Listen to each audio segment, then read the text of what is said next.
Shalom. आजच्या या रविवारच्या ऑनलाईन उपासनेमध्ये तुमचं सगळ्यांचं मनापासून स्वागत. तुमच्यापैकी अनेक जण आम्हाला कळवतात की तुम्ही रविवारची आणि या वेळेची आतुरतेने वाट बघत असता आणि सर्वजण अगदी उत्साहाने या उपासनेमध्ये भाग घेता. प्रभू आमचा या उपासनेसाठी उपयोग करून घेत आहे, यासाठी त्याला धन्यवाद, त्याची स्तुती असो. प्रियांनो, सध्या वातावरण बदलत आहे आणि कोविडच्या केसेस कमी होत आहेत आणि कदाचित लवकरच आता आपली उपासना मंदिरं उघडतील आणि मग आपण नित्यनियमाने आपल्या उपासना मंदिरामध्ये त्याची उपासना करू शकू. परंतु तोपर्यंत आपली उपासना चालू राहणार आहे. चला तर आता त्याची उपासना करूया स्तुतिगीतं गाऊन. आणि आजच्या ह्या स्तुतिगीतांमध्ये आपलं पुढारीपण करत आहेत लोणी काळभोरहून पास्टर जोसेफ पवार.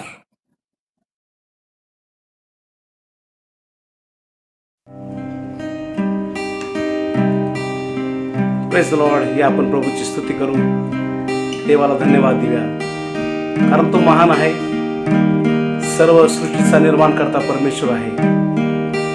आणि आजच्या सुंदर वेळेला त्याने केलेल्या चांगल्या गोष्टीची आठवण करूया आणि आज आपण मिळून त्याला उंच करूया. पवित्र आत्मा, अपवित्र आत्मा, तेरा स्वागत है, तू मुझ में छा जा.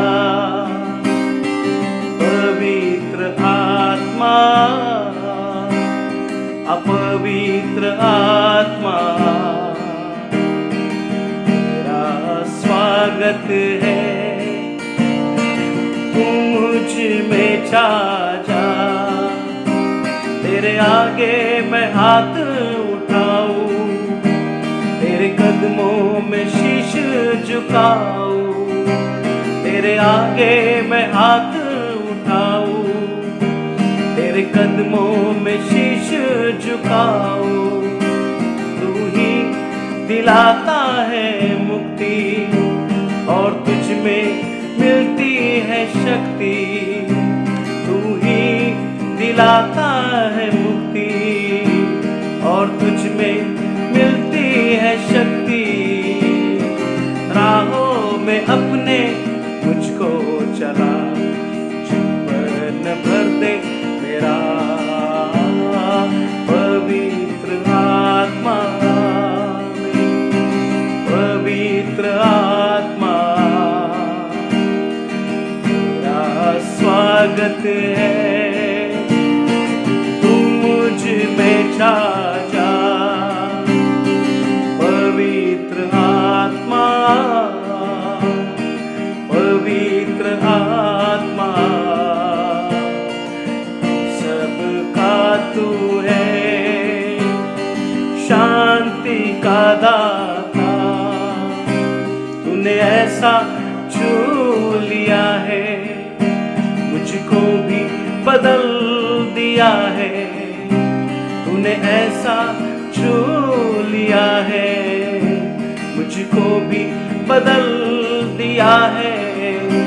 जीवन और सत्य भी तू है और तू ही मेरा प्रभु है. जीवन और सत्य भी तू है और तू ही मेरा प्रभु है. जग में न कोई तुझसे बड़ा, मददगार तू है सदा. जग में न कोई तुझसे बड़ा,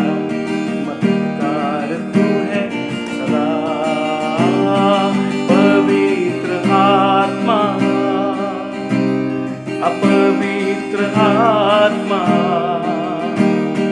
तेरा स्वागत है, तू मुझ में छा जा. पवित्र आत्मा,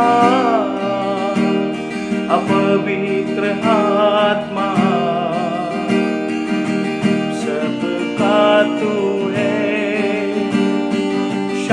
शांति का दाता पवित्र आत्मा।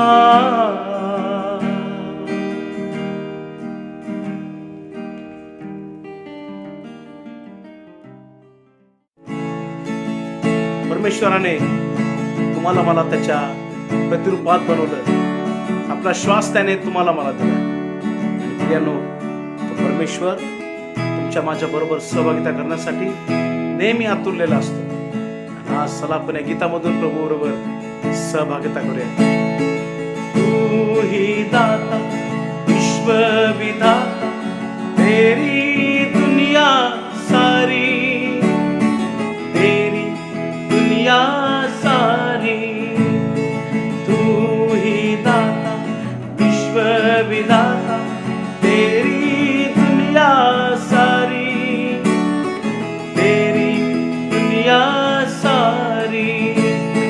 कैसा ये इंसान बनाया, शान तेरी है न्यारी, शान तेरी है न्यारी। ऊंचे पर्वत गहरे सागर, सूरज चांद सितारे।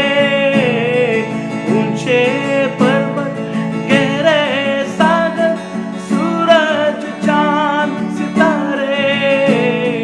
बादल आए मेघ बरसाए, कुदरत की बली न्यारी, कुदरत की बली न्यारी। तू ही दाता विश्व विधाता, तेरी दुनिया सारी, तेरी दुनिया सारी। हाथों को जोड़े दिल को खोले, आए है शरण तेरी। हाथों को जोड़े दिल को खोले, आए है शरण तेरी। पापों को प्यारे प्रभु क्षमा कर, जान तेरी है पुकारी, जान तेरी है पुकारी। तू ही दाता विश्व विधाता, तेरी दुनिया सारी, तेरी दुनिया सारी। ऐसा ये इंसान बनाया, शान तेरी है न्यारी, शान तेरी है न्यारी। तू ही दाता विश्व विधाता, तेरी दुनिया सारी, तेरी दुनिया सारी।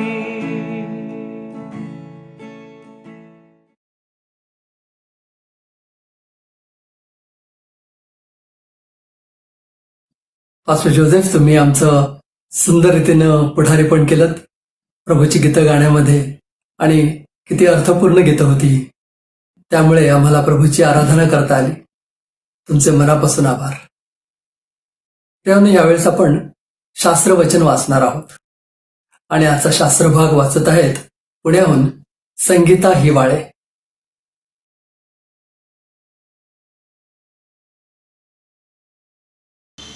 पवित्र शास्त्रातील नेहम्याचं पुस्तक त्याचा 4था अध्याय 16 ते 23 वचने आपण वाचूयात।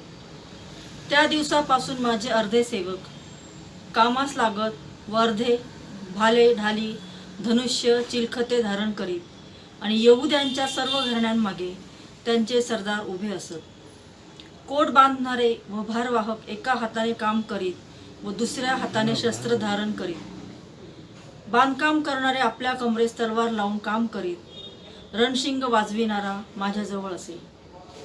मी सरदारास, शास्त्रास व वरकोड लोकांस सांगून ठेवले होते की हे काम मोठे व विस्तृत असून कोटावर काम करीत असता आपण एकमेकांपासून दूर असतो। तर रणशिंगाचा शब्द जेथे ऐकू येईल तेथे तुम्ही आमच्याकडे एकत्र व्हा, आपला देव आपल्यातर्फे लढेल। ह्या प्रकारे आम्ही काम करू लागलो।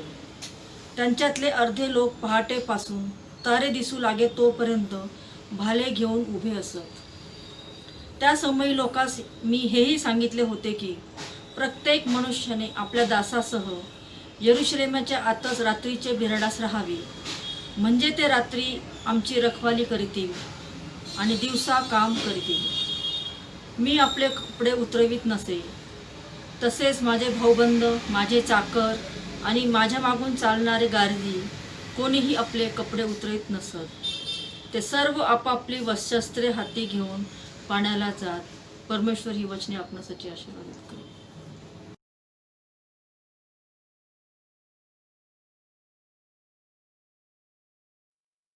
संगीताताई, तुम्ही हे वचन वाचण्यामध्ये आमचं पुढारीपण केलं. तुमचे मनापासून आभार. प्रभू तुम्हाला आशीर्वादित करो. प्रियांनो, आता आपण देवाचा संदेश ऐकूया. आणि हा देवाचा संदेश आपल्यापर्यंत आणत आहेत देवाचे सेवक, आपल्या सगळ्यांचे आवडते रेव्हरंड संजय डेव्हिड गायकवाड.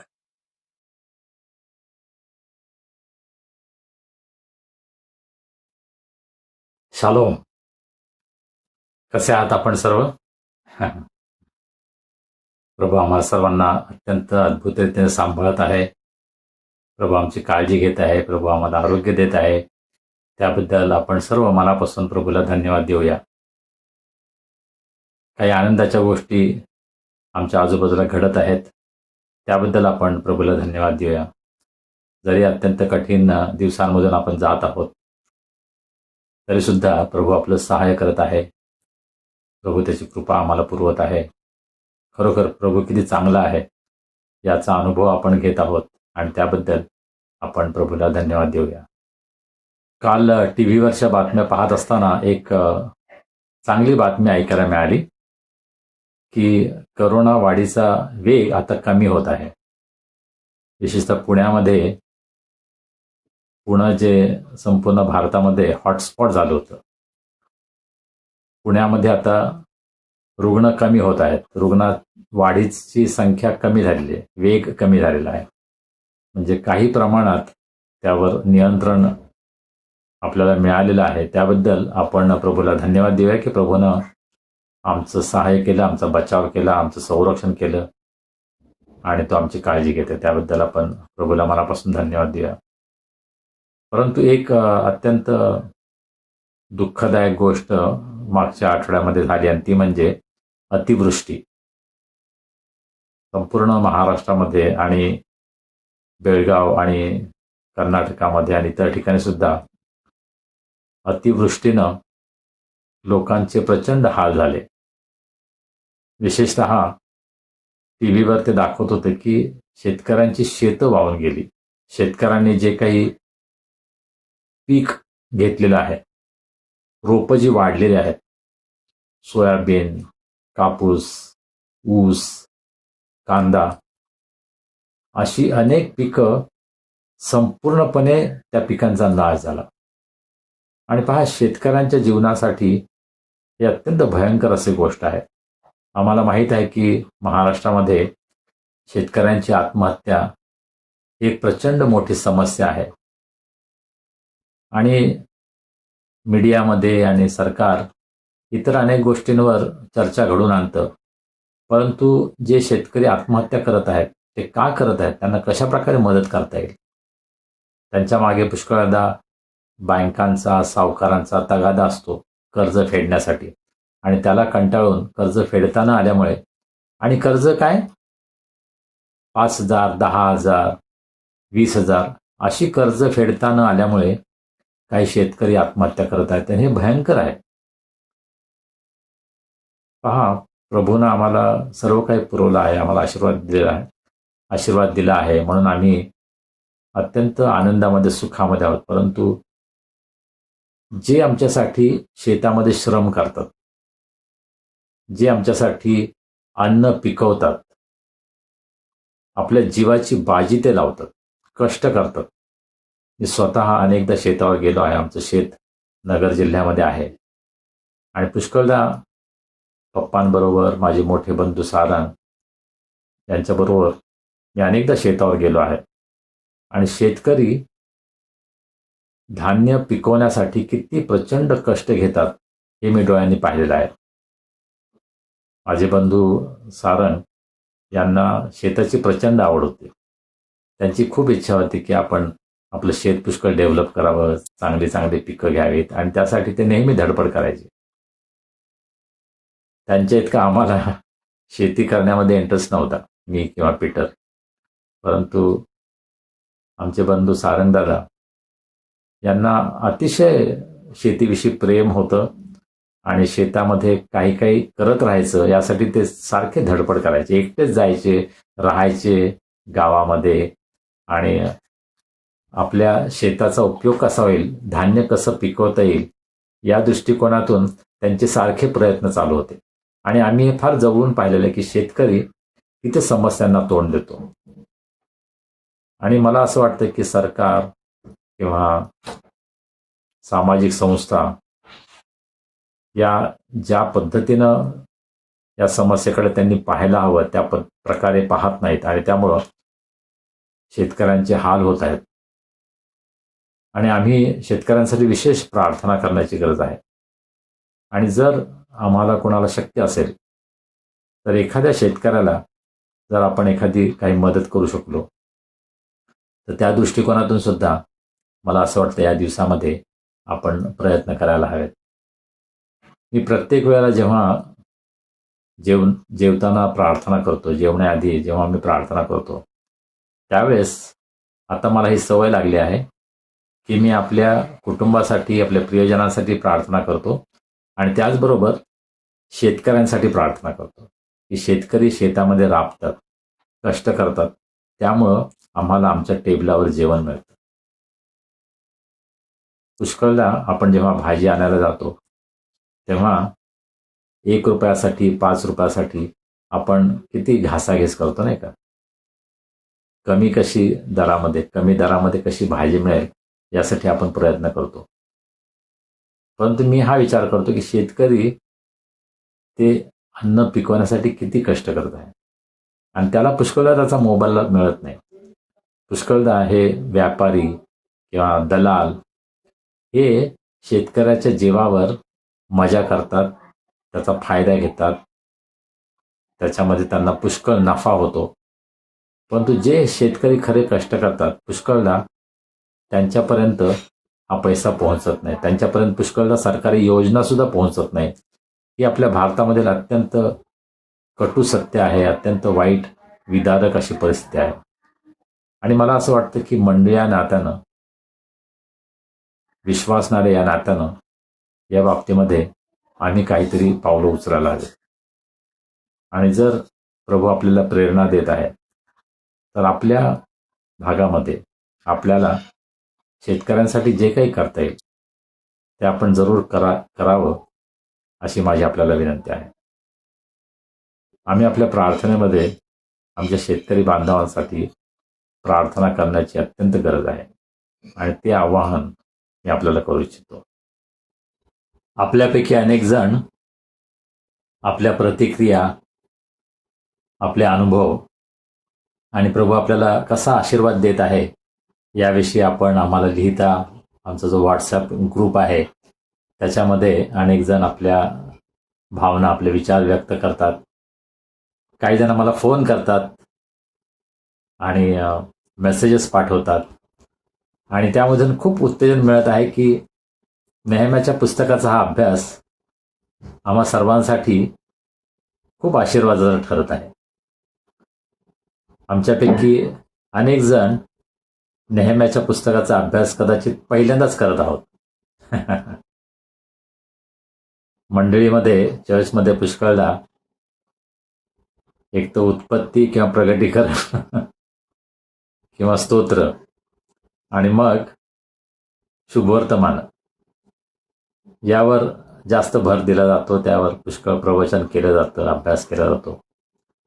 परंतु पवित्र शास्त्रामध्ये जी अनेक पुस्तकं आहेत, संदेश त्यांची जी पुस्तकं आहेत, इतिहासाची जी पुस्तकं आहेत, या सर्व पुस्तकांमध्ये आमच्यासाठी इतका खजिना ठेवलेला आहे की तो आम्ही शोधायला हवा.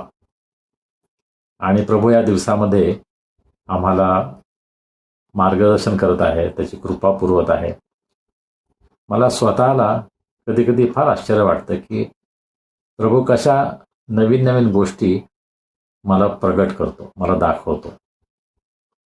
तेच वचन अनेकदा वाचलेलं आहे, परंतु प्रभू काहीतरी नवीन गोष्ट, सत्य त्या वचनामधून आमच्या समोर आणतो. खरोखर प्रभूला आपण मनापासून धन्यवाद देऊया की प्रभूचा पवित्र आत्मा त्याचं सत्य आमच्या पुढे मांडत आहे. आणि जरी तुम्ही अनेक जण माझं कौतुक करता, परंतु मला असं वाटतं की माझं त्यामध्ये काहीच भाग नाही. हे सर्व प्रभूचं कार्य आहे आणि म्हणून आपण प्रभूला उंच करूया, प्रभूला धन्यवाद देऊया, प्रभूची आपण स्तुती करूया. जेव्हा मी प्रार्थनेची विनंती टाकतो त्यावेळेस ग्रुपमध्ये अनेक जण प्रार्थना करतात आणि मला खूप आनंद वाटतो की आम्ही केवळ ऐकणारे नाही, परंतु आम्ही प्रार्थना करणारे आहोत. आणि नेहम्याच्या पुस्तकामध्ये आपण प्रार्थनेविषयी बरंच काही शिकत आहोत आणि त्यामधून आम्हा सर्वांना प्रभावी प्रार्थना कशी करायची या संबंधी प्रभू आमचं मार्गदर्शन करत आहे. याबद्दल मी प्रभूला धन्यवाद देतो. तर आपण प्रार्थनेमध्ये राहूया, एकमेकांना प्रार्थनेमध्ये उचलून धरूया. ज्या प्रकारे प्रभू आम्हाला प्रेरणा देतो त्या प्रकारे आपण एकमेकांना मदत करायचा प्रयत्न करूया. प्रभूच्या सेवेमध्ये आपण सहभागी होऊया.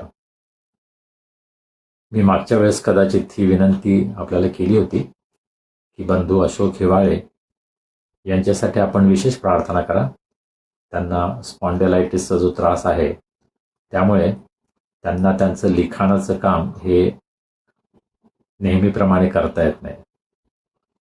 खरं म्हणजे त्यांचा या क्षेत्रामध्ये प्रचंड अनुभव आहे आणि त्यांच्याकडे भरपूर काम आहे असं त्यांनी मला सांगितलं. मी त्यांना विनंती केली होती की या आठवडी त्यांनी प्रभूचा संदेश आमच्याकडे आणावा, परंतु प्रकृती अस्वास्थ्यामुळे ते म्हटले की सध्या मला शक्य होणार नाही. तर आपण त्यांच्यासाठी प्रार्थना करूया. प्रभूच्या या सेवकाची आम्हाला अत्यंत गरज आहे, मंडळीला, ख्रिस्ती समाजाला. आणि त्यांची सेवा अत्यंत सुंदर आणि अद्भुत अशी सेवा आहे लिखाणाच्या द्वारे आणि आम्हाला पुष्कळ उत्तेजन त्यांच्यामधून मिळतं. मला खूप इच्छा आहे त्यांच्यापासून शिकावं, त्यांच्याकडून शिकावं आणि मी वेळोवेळी त्यांना लिहित असतो आणि त्यांचं मार्गदर्शन घेत असतो. तर प्रभूचे हे सेवक ब्रदर अशोक हिवाळे यांची आपण आपल्या प्रार्थनेमध्ये आठवण ठेवूया की देवाने त्यांना उत्तम आरोग्य द्यावं, भरपूर आयुष्य द्यावं. प्रभूच्या मंडळीची सेवा, प्रभूच्या वचनाची सेवा पुढील अनेक वर्ष त्यांच्याद्वारे व्हावी यासाठी आपण प्रार्थनेमध्ये त्यांना उचलून धरूया. मागच्या रविवारी माझी अशी इच्छा होती की 10व्या वचनापासून 23व्या वचनापर्यंत हा जो शास्त्रभाग आहे तो अभ्यास आपण पूर्ण करावा. परंतु जशी मी सुरुवात केली आणि मी 15व्या वचनापर्यंत आलो आणि मला थांबावं लागलं, कारण भरपूर वेळ ऑलरेडी गेला होता. आणि म्हणून आता त्या पुढचा भाग आपण त्याचा अभ्यास आपण करूया 16व्या वचनापासून ते 23व्या वचनापर्यंत. तर 16व्या वचनामध्ये आपण काय पाहतो? त्या दिवसापासून माझे अर्धे सेवक कामास लागत वार्धे, भाले, ढाली, धनुष्य, चिलखत धारण करीत आणि यहुदाच्या सर्व घराण्यामागे त्यांचे सरदार उभे असत. मी तुम्हाला सांगितलं की नेहम्याचं पुस्तक 2 गोष्टीसाठी प्रसिद्ध आहे, बरोबर? कोणत्या 2 गोष्टी सांगा बरं? परीक्षा घेतो तुमची. प्रार्थना आणि नेतृत्व प्रशिक्षण, लीडरशिप प्रिन्सिपल्स. आणि पहा, आता युद्धाचं वातावरण आहे. खरं म्हणजे नेहम्या यरुशलेममध्ये जे आला होता ते आपलं भिंत बांधण्यासाठी आला होता. काय आपलं भिंत बांधायची, ते काम झालं की जायचं परत, असं त्याचा प्लॅन होता. परंतु जेव्हा त्याने भिंत बांधायला सुरुवात केली त्यावेळेस एका मागोमाग एक समस्या त्याच्यासमोर उभ्या राहिल्या. शत्रू आधी रागावला, मग चेष्टा केली आणि मग धमक्या दिल्या. परंतु आता असं वातावरण झालं होतं की आता शत्रू हल्ला करतोय की काय अशी भीती होती. आणि मग या परिस्थितीचा सामना नेहम्याने कसा केला हे आपण आता पाहणार आहोत. आणि आता अत्यंत लहान लहान बारकावे या त्याच्या स्ट्रॅटेजीमधले, त्याच्या योजनेमधले काय आहेत हे आपल्याला या ठिकाणी पाहायला मिळतात. आणि विशेषतः ही जी वचनं आहेत 16 ते 23 यामध्ये त्यांनी अशी काही योजना केली की शत्रूला कशा प्रकारे आम्हाला तोंड देता येईल, कशा प्रकारे सामना करता येईल आणि स्वतःचं संरक्षण कसं करता येईल, आणि भिंतीचं जे बांधकाम चालू आहे ते अव्याहतपणे खंड न पडता कशा प्रकारे ते बांधकाम आपल्याला चालू ठेवता येईल या दृष्टिकोनातून नेहम्या आता काहीतरी योजना करतो. तर पहिली गोष्ट तो काय करतो, त्यानं आता डिव्हाइड केलं की कोण काय करेल आणि कोण काय करेल. अर्धे सेवक कामाला लागले, जे भिंतीचं बांधकाम करायचं होतं अर्धे सेवक जे आहेत ज्यांच्यावर जबाबदारी होती ते आता बांधकामामध्ये पूर्णपणे स्वतःला झोकून देणार होते, ते काम करणार होते. परंतु अर्धे लोक काय करणार होते, त्यांच्या हातामध्ये आता शस्त्र आली, भाले, ढाली, धनुष्य, चिलखत हे सर्व त्यांनी धारण केले. पहा, अर्धे लोक भिंतीचं बांधकाम करत होते आणि अर्धे लोक संरक्षणासाठी उभे होते. 50-50 असं नाही की जे फक्त निष्णात आहेत, ज्यांना युद्धकला माहीत आहे, जे चांगले सैनिक आहेत, त्यांना आता युद्धासाठी तयार करायचं किंवा संरक्षणासाठी त्यांची आता नेमणूक गार्ड म्हणून, नाही का, म्हणून त्यांची व्यवस्था करायची, त्यांची नेमणूक करायची आणि बाकीचे सर्व आपले बांधकामासाठी त्यांचा उपयोग करायचा असं नाही. प्रत्यक्ष युद्ध होईल की नाही आम्हाला माहित नाही, परंतु नेहम्या फार पुढे पाहतो आणि शत्रूला आता कसं तोंड द्यायचं यासाठी आपले निम्मे लोक तो शस्त्रांसह त्यांना तो त्या ठिकाणी तयार करतो. He is equipping the people with weapons. पहा, केवळ तो त्या ठिकाणी भिंतीचं बांधकाम त्याकडेच लक्ष देत नाही, परंतु भिंतीचं बांधकाम चालू असताना त्यामध्ये अडखळण होणार नाही यासाठी तो त्याची काळजी घेतो. एकाच वेळेला दोन्ही गोष्टी समसमान व्हायला पाहिजेत. एक तर भिंतीचं बांधकाम सुद्धा व्हायला पाहिजे, त्यामध्ये खंड पडायला नको, ते बंद पडायला नको, आणि शत्रूला कसं थोपवायचं त्यासाठी ज्यांना युद्धकला कदाचित माहीत आहे किंवा ज्यांचा उपयोग होऊ शकतो अशा लोकांच्या हाती त्यांना आता शस्त्र दिलेले आहेत. आणि या प्रकारे इस्रायल लोकांची तयारी नेहम्या करत आहे. पहा, मंडळीमध्ये सुद्धा सर्वच जण काही सुवार्थ प्रसार करत नाही, सर्वच जण प्रीचिंग करत नाही, सर्वच जण उत्तम प्रकारे प्रार्थना करू शकतात असं नाही.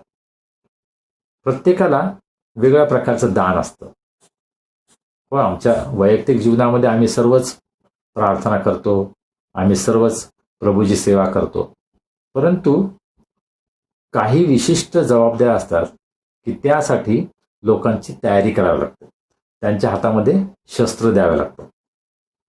आणि मंडळीमध्ये अशा प्रकारे विभागणी होणं सुद्धा काही काही वेळेस हे आवश्यक असतं की सर्वच लोक सैनिक होत नाहीत, सर्वच लोक बांधकाम करत नाहीत, परंतु त्या काही विशिष्ट प्रसंगी, फक्त काही विशिष्ट प्रसंगी, सदैव नाही, सारखंच नाही, परंतु काही विशिष्ट काळ असा असतो की ज्या वेळेला जे लोक आहेत त्यांची विभागणी करावी लागते, की काही लोकांना काही विशेष जबाबदाऱ्या द्याव्या लागतात, नाही का. मंडळीमध्ये वर्शिप टीममध्ये सर्वच चर्च जात नाही. समजा तुमच्या चर्चमध्ये 100 लोक आहेत, तर 100 लोक पुढे जाऊन वर्शिप टीममध्ये जर सहभागी झाले, वर्शिप टीममध्ये जर त्यांनी आपला सहभाग दिला, तर मग ऐकणारे कुठे राहतील? जर सर्वच म्हटले की आम्हाला सर्वांनाच प्रीचिंग करायचं, तर मग ऐकणारे कुठे राहतील? तर अशा प्रकारे विभागणी केली जाते की बांधकाम करणारे आणि संरक्षण करणारे अशा दोन विभाग नेहम्या या ठिकाणी करतो. आणि मंडळीमध्ये सुद्धा आम्हाला अशा प्रकारे स्ट्रॅटेजी, योजना करणं आवश्यक आहे की आमच्या मंडळीचं काम खंड न पडता पुढे जाण्यासाठी काही लोकांना काही विशिष्ट जबाबदाऱ्या द्याव्या लागतात. पुष्कळदा मंडळीवर खोट्या शिक्षणाचा हल्ला होत आहे. लोकांना फसवलं जातंय, आध्यात्मिकरित्या फसवलं जातंय. काही कल्ट्स असतात, काही खोटे शिक्षण देणारे असे काही गट असतात की जे मंडळीमध्ये शिरतात आणि मंडळीतील लोकांना सत्यापासून दूर नेण्यासाठी प्रयत्न करतात. आणि अशा लोकांना थांबवण्यासाठी मला असं वाटतं की मंडळीनं काही लोकांना तयार करायला हवं की योग्य शिक्षण कसं द्यायचं किंवा खोटं शिक्षण कसं ओळखायचं. माझी पत्नी बँकेमध्ये काम करते आणि मी त्याच्या अगोदरच पुष्कळ वर्षांपूर्वी युथ फॉर क्राईस्टचे डॉक्टर विक्टर मनोग्राम यांनी एक फार सुंदर उदाहरण दिलं होतं की ज्यावेळेस बँकेमध्ये प्रशिक्षण दिलं जातं त्यावेळेस खोटी नोट कशी ओळखायची हे कसं शिकवतात. तर त्यासाठी खरी नोट काय आहे याची इत्तमभूत माहिती त्यांना दिली जाते. त्यांना खूप अभ्यास करावा लागतो. खरी जी नोट आहे त्याचा कानाकोपरा सुद्धा त्यांना माहीत असला पाहिजे. असं कोणती गोष्ट खऱ्या नोटेमध्ये नाही की ज्या त्यांना ती माहीत नाही असं व्हायला नको. त्यांना खोटी नोट दाखवली जात नाही. खोट्या नोट कशी असते याविषयी काहीच सांगितलं जात नाही. फक्त खरी नोट कशी असते याच्याविषयी त्यांना शिक्षण दिलं जातं. त्यामध्ये त्यांना निष्णात केलं जातं. आणि मग काय होतं, जी खरी नोट नाही अशी कोणती नोट जर त्यांच्यासमोर आली तर ताबडतोब त्यांना समजतं ही नोट खरी नाही. जे असत्य आहे ते ताबडतोब त्यांच्या डोळ्यासमोर त्यांना ते समजतं, लक्षात येतं. आणि मंडळीमध्ये आज याची गरज आहे की आम्हाला खोट्या शिक्षणाची गरज नाही. खोटं शिक्षण आम्हाला काय आहे हे माहीत करून घेण्याची सुद्धा गरज नाही. आम्हाला जर सत्य माहीत असेल तर असत्य जेव्हा आमच्या समोर येतं तेव्हा ते असत्य आहे हे आम्हाला कोणी न सांगता समजतं. आणि म्हणून आज मंडळीमध्ये सत्य गोष्टीचं शिक्षण याची आवश्यकता आहे. होय, आम्ही जेव्हा सेमिनारीमध्ये शिकतो त्यावेळेस आम्हाला वेगवेगळे जे खोटे पंथ आहेत, खोटे शिक्षण देणारे लोक आहेत, त्यांचा इतिहास, त्यांचे प्रमुख कोण होते, त्यांनी काय शिक्षण दिलं, या सर्व गोष्टींचा आम्ही अभ्यास केला. परंतु प्रत्येक विश्वासणाऱ्याला अशा प्रकारे जगामध्ये किती खोटे शिक्षण देणारे लोक आहेत, ते काय शिकवतात याची माहिती करण्याची, याचा अभ्यास करण्याची गरज नाहीये. आम्हाला सत्य काय आहे हे शिकण्याची गरज. आणि प्रभूचं सत्य त्याच्या वचनाद्वारे जेव्हा आम्हाला समजतं त्यावेळेस जे असत्य आहे ते समोर आलं की आमचे डोळे एकदम उघडतात. आम्हाला लगेच समजतं की हे सत्य नाही. आणि मग त्या असत्यापासून आम्ही स्वतः दूर जातो आणि इतरांना सुद्धा आम्ही सावध करतो. पहा, ही योजना, ही खरी युक्ती आहे, हे खरं रहस्य आहे की असत्यापासून आम्ही स्वतःचा बचाव कसा करायचा. आणि त्याचा मार्ग हा आहे की आम्हाला सत्य पूर्णपणे माहीत पाहिजे. देवाच्या वचनामध्ये आम्ही इतकं जायला पाहिजे की देवाच्या वचनाच्या बाहेरची एखादी गोष्ट आली की ते आम्हाला समजते की देवाच्या वचनाप्रमाणे नाही आणि म्हणून आम्ही त्याचा विरोध करायला पाहिजे. तर त्या बाबतीमध्ये आपण काय करत आहोत. पहा, नेहम्यानं जेव्हा ही सर्व योजना केली तेव्हा त्यानं अजून काय गोष्टी केल्या. एक तर त्यानं प्रत्येक घराण्यामागं सरदार उभे केले, म्हणजे leadership. He gave responsibility to certain people.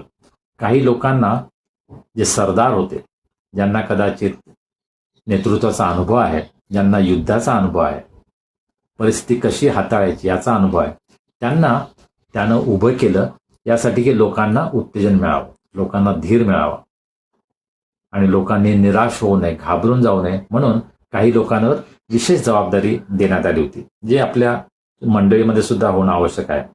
मग 17 वचन, कोट बांधणारे व भारवाहक एका हाताने काम करीत दुसऱ्या हातात शस्त्र धारण करीत. त्यानं लोकांची विभागणी आधी केली होती. काही लोकांना शस्त्र दिली, काही लोकांना काम करायला सांगितलं. परंतु आता काम करणारे जे आहेत त्यांच्या पण हातामध्ये शस्त्र दिली. म्हणजे युद्ध प्रत्येकासाठी आहे. युद्धासाठी सर्वांची तयारी. काही जण पूर्णपणे केवळ संरक्षणासाठी आहेत, शत्रूवर अटॅक करण्यासाठी आहेत. परंतु जे काम करत आहेत, जे बांधकामाचं काम करत आहेत, भिंत बांधण्याचं काम करत आहेत, त्यांच्या हातामध्ये सुद्धा त्याने शस्त्र दिली. तुम्ही बांधकाम करत असताना जर तुमच्यावर हल्ला आला तर तुम्हाला स्वतःचं संरक्षण करता आलं पाहिजे. प्रत्येक माणसाला नेहम्या जणू काही तयार करत होता. प्रत्येक यहुदी हा एक सैनिक आहे आणि जरी तो कदाचित बांधकामाचं काम करत असेल, सामान उचलायचं काम करत असेल, भार वाहण्याचं काम करत असेल, कदाचित कचरा गोळा करण्याचं काम करत असेल, पाणी आणण्याचं काम करत असेल, कोणतंही काम करत असेल तरी सुद्धा त्याच्या हातामध्ये आता शस्त्र आली. पहा, ख्रिस्ती जीवन हे असंच आहे नाही का? आम्ही सर्व वेगवेगळी कामं करत असू, परंतु आम्हा सर्वांना आमचा शत्रू जो सैतान आहे त्याचा सामना रोज करावा लागतो. बरोबर? सकाळी उठल्यापासून ते रात्री झोपताना झोपेमध्ये सुद्धा आम्हाला सैतानाच्या हल्ल्याचा अनुभव येतो. सैतान वेगवेगळ्या माध्यमातून आमच्यावर आज हल्ला करत आहे आणि आपलं संरक्षण करण्यासाठी आम्हाला आध्यात्मिक युद्धामध्ये टिकून राहण्यासाठी आध्यात्मिक शस्त्रसामुग्रीची गरज आहे. आणि त्याविषयी आपण मागच्या वेळेस पाहिलं, कदाचित पुढे कधीतरी इफिस 6 जी आध्यात्मिक शस्त्रसामुग्री विश्वासणाऱ्यासाठी सांगितलेली आहे त्याचा कदाचित आपण सविस्तर अभ्यास करू. परंतु एक सत्य आम्हाला यामध्ये दिसतं की प्रत्येक विश्वासणाऱ्याला युद्धासाठी तयार राहायचं आहे. व तुम्ही सेवा काय पण करा, तुम्ही डॉक्टर असा, तुम्ही नर्स असा, तुम्ही टीचर असा, तुम्ही ऑफिसमध्ये मॅनेजर असा, तुम्ही कोणत्याही प्रकारचं काम करत असा, तुम्ही घरामध्ये असा, आम्ही सर्व आध्यात्मिक युद्धामध्ये आहोत आणि त्यासाठी आपल्याला स्वतःला तयार ठेवायचं आहे. कोणत्याही प्रसंगी जर सैतानाने हल्ला केला तर आमच्या शस्त्राचा उपयोग करून सैतानाला कसं पराभूत करायचं, स्वतःचं संरक्षण कसं करायचं, यामध्ये मला असं वाटतं प्रत्येक विश्वासणाऱ्याला स्वतःला तयार करणं आवश्यक आहे.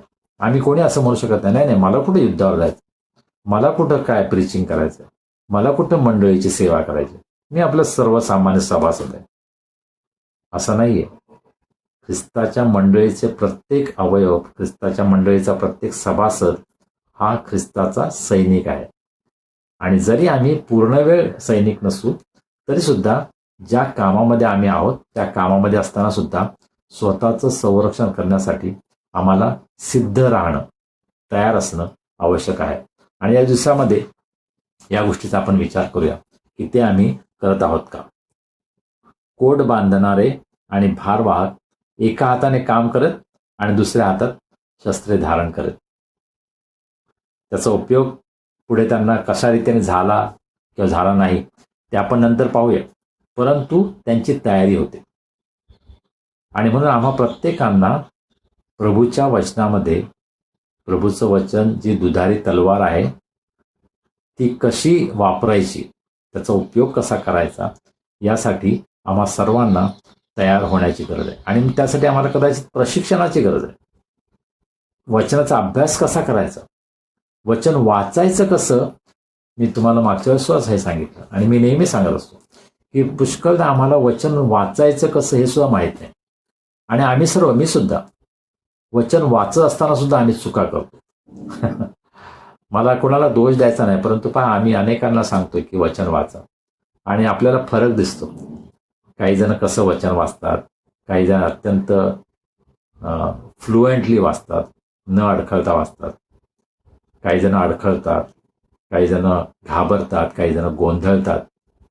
कारण वचन वाचणं हे सुद्धा एक अशा प्रकारे ही कला आहे किंवा हे दान आहे की जे आम्हाला डेव्हलप करायला पाहिजे.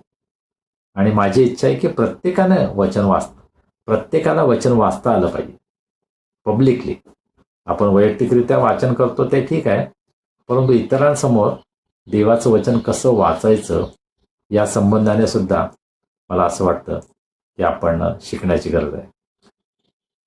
आपल्यापैकी जे वाचनामध्ये, प्रार्थनेमध्ये भाग घेतात त्यासाठी माझे बंधू पीटर गायकवाड यांनी एक नियमावली तयार केली आहे, guidelines for recording, video recording. आणि लाईट कसा पाहिजे, माईक कुठे ठेवायचा किंवा मोबाईल कुठे ठेवायचा, आवाज कसा असायला हवा, या अनेक गोष्टीमध्ये आम्ही मार्गदर्शन करतो. पण तरीसुद्धा आपल्यापैकी काही जणांच्या चुका होतात. एक साधी गोष्ट, पीटर नेहमी सांगतो की जो मोबाईल आहे तो व्हर्टिकल ठेवा, आडवा ठेवा, उभा नका धरू. उभा ठेवला तर ते बरोबर होत नाही. एडिटिंगमध्ये त्यामुळे समस्या निर्माण होते. परंतु पुष्कळदा लोक ते समजून घेत नाही, ऐकत नाहीत, पाहत नाहीत आणि उभा मोबाईल घेऊन रेकॉर्डिंग करतात आणि पीटरला पाठवतात. मग त्यांना सांगावं लागतं की असं नको आहे, व्हर्टिकल आडवा मोबाईल ठेवून त्या प्रकारे रेकॉर्डिंग व्हायला पाहिजे. आणि मला सुद्धा शिकावं लागतं. पीटर मला सुद्धा सांगतो की कशा प्रकारे मी रेकॉर्डिंग करायला पाहिजे. आणि या बाबतीमध्ये आम्हा सर्वांना शिकण्याची गरज आहे. पुष्कळदा रेकॉर्डिंगमध्ये वेगवेगळे आवाज येतात व्हिडिओमध्ये, आणि मग वचन आपल्याला नीट ऐकता येत नाही, कारण आजूबाजूला पुष्कळ आवाज असतो. आणि म्हणून आम्ही योग्य वेळ निवडायला पाहिजे की कोणत्या वेळेला जर रेकॉर्डिंग केलं तर आम्हाला कमीत कमी डिस्टर्बन असेल. पूर्वी मी रात्री रेकॉर्डिंग करायचो 10-11च्या नंतर, सर्व शांत झाल्यानंतर. मग कधी कधी मला 1-2 वाजायचं.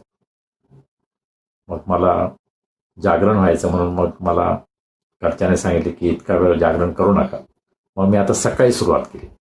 मग मी सकाळी 5ला उठतो, 5:30ला, 6ला, आणि मग 6:30 ते 7:30, 8, 9 या सकाळच्या वेळेमध्ये मी रेकॉर्डिंग करतो. पहा, या सर्व गोष्टीमध्ये आम्हाला शिकण्याची गरज आहे.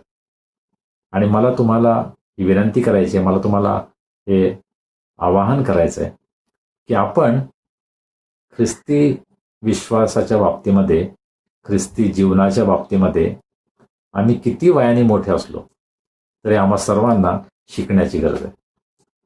And we must have that attitude of learning, की आम्हाला काहीतरी शिकायला पाहिजे. जर तुमची ती इच्छाच गेली तर तुम्ही शिकू शकणार नाही, आणि मग तुमच्यापासून काही अपेक्षा नाही, काही चांगल्या गोष्टी मग आपल्या जीवनामध्ये घडणार नाहीत. मी आजसुद्धा शिकायचा प्रयत्न करतो. ज्या गोष्टी मला माहीत नाहीत, कदाचित मोबाईलच्या बाबतीमध्ये, कॉम्प्युटरच्या बाबतीमध्ये, वचनाच्या बाबतीमध्ये, ज्या गोष्टी मला माहीत नाहीत त्या मी शिकण्याचा प्रयत्न करतो. आणि आम्हा सर्वांना या बाबतीमध्ये शिकण्याची गरज आहे. आपण शिकत आहात का? देवाचं वचन कसं वाचायचं हे आपण शिकत आहात का? प्रार्थना कशी करायची हे आपण शिकत आहात का? संदेश देणं तर फार दूरची गोष्ट आहे. आपण बेसिक सुरुवात करूया. देवाचं वचन कसं वाचायचं, प्रार्थना कशी करायची, या सर्व गोष्टीमध्ये आम्हाला शिकण्याची गरज आहे. तुमची तयारी आहे शिकण्याची? 18 वचन, बांधकाम करणारे आपल्या कमरेस तलवार लावून काम करीत, रणशिंग वाजवणारा माझ्याजवळ असे. आता अजून एक गोष्ट नेहम्या या ठिकाणी करत आहे की रणशिंग वाजवणारा त्याच्याजवळ असेल. आणि मग 19 वचन, मी सरदारास, शास्त्यास व वरकड लोकांस सांगून ठेवले होते की हे काम मोठे व विस्तृत असून कोटावर काम करीत असता आपण एकमेकांपासून दूर असतो.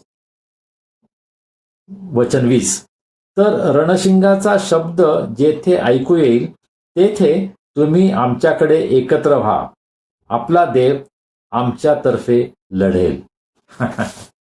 अजून एक योजना नेहम्याने केली. त्यानं रणशिंग वाजवण्याची एक योजना केली, तुतारी. It is a war cry. युद्धामध्ये सर्व सैनिकांना एकत्र आणण्यासाठी अशा प्रकारे त्या काळामध्ये रणशिंग वाजवलं जायचं, जणू काही तुतारी वाजवल्यासारखं. रणशिंग म्हणजे युद्धासाठी पाचारण. शत्रू आता हल्ला करणार आहे आणि मग रणशिंग वाजवून सर्व सैनिकांना, सर्व लोकांना एकत्र करायचं, यासाठी की आपल्याला एकत्रितरित्या अटॅक करता येईल. पहा, जे बांधकाम चालू होतं ते संपूर्ण यरुशलेमच्या सभोवती जी भिंत आहे त्या ठिकाणी चालू होतं, आणि म्हणून लोक विखुरलेले होते.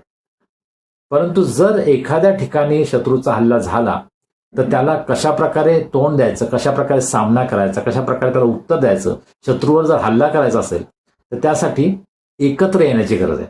आणि म्हणून रणशिंग. लोकांना एकत्र आणण्यासाठी ती योजना होती. आणि ख्रिस्ती जीवनामध्ये हे पुष्कळदा घडणं आवश्यक आहे की ज्यावेळेस शत्रू हल्ला करतो त्यावेळेस आपण एकत्र येऊन आपलं ऐक्य त्या ठिकाणी प्रगट करायला पाहिजे आणि शत्रूवर हल्ला करण्यासाठी आपण तयार व्हायला पाहिजे, सज्ज व्हायला पाहिजे. त्या प्रकारची योजना आमच्या मंडळीमध्ये असायला हवी. पूर्वी चर्च बेल जी असायची त्या चर्च बेलचा उद्देश हा होता, पहिली बेल दुसरी बेल नाही का, 55 मधल्या church of the holy name त्या ठिकाणी मला असं वाटतं अशा प्रकारे पहिली आणि दुसरी बेल वाजते. कारण पूर्वी काय असायचं की लोक चर्चच्या जवळपास असं म्हणतात राहायचे आणि बेल वाजली की चला आता चर्चला जायची वेळ झाली. मग पहिली बेल वाजली की घरातून निघा, दुसरी बेल म्हणजे चर्च आता सुरू होणार आहे. तर अशा प्रकारे चर्चची घंटा, चर्च बेल वाजणं याचा अर्थ प्रार्थनेला चला अशा प्रकारचं आमंत्रण होतं. आणि त्याच प्रकारे आम्हाला आमच्या आध्यात्मिक जीवनामध्ये आध्यात्मिक युद्ध लढण्यासाठी मंडळी पाचारण करत असते. देव आम्हाला बोलवत असतो आणि रणशिंग हे वाजवावं लागतं. पहा, मंडळीमध्ये कोणीतरी सिरियस असतं त्यावेळेस पाळक साहेब किंवा मंडळीचे सेक्रेटरी हे एक विशेष पत्रक प्रसिद्ध करतात की अमुक अमुक आमचे सभासद ICU मध्ये आहेत, खूप आजारी आहेत, आपण सर्व प्रार्थना करूया. तर that is a war cry. हे जणू काही युद्धासाठी एक रणशिंग वाजवल्यासारखं आहे की पहा, एका सभासदावर सैतान हल्ला करत आहे. एक सभासद संकटामध्ये आहे, त्रासामध्ये आहे, दुःखामध्ये आहे आणि आम्हा सर्वांना एकत्र येऊन त्याचा सामना करायचा आहे, आम्हाला त्याला सपोर्ट करायचा आहे. आणि आज हे मंडळीमध्ये नेहमी व्हायला पाहिजे आणि हे होत आहे की ज्यावेळेस आमच्यापैकी काही जण अत्यंत आजारी असतात त्यावेळेस आम्ही सर्व एकत्र येतो. अनेकदा मंडळांवर हल्ले होतात नाही का, पर्सिक्युशन, छळ होत आहे मंडळीचा.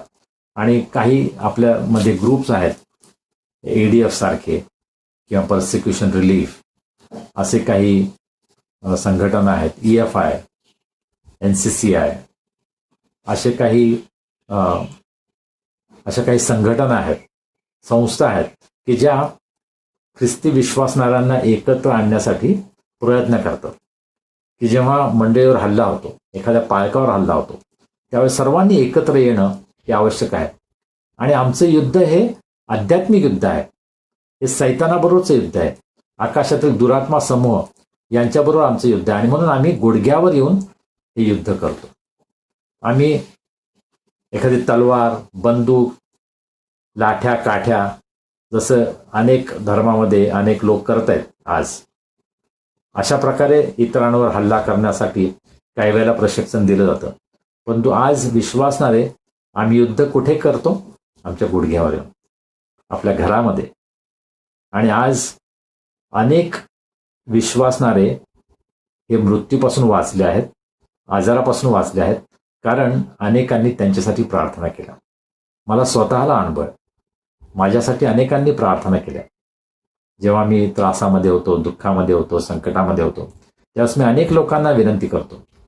माझ्या या नियमित सेवेसाठी सुद्धा मी नेहमी लोकांना सांगतोय की माझ्यासाठी प्रार्थना करा, कारण हे युद्ध आहे आणि आम्ही सर्वांनी एकत्र येऊन या युद्धामध्ये एकमेकांना पाठिंबा द्यायला पाहिजे, एकमेकांना मदत करायला पाहिजे.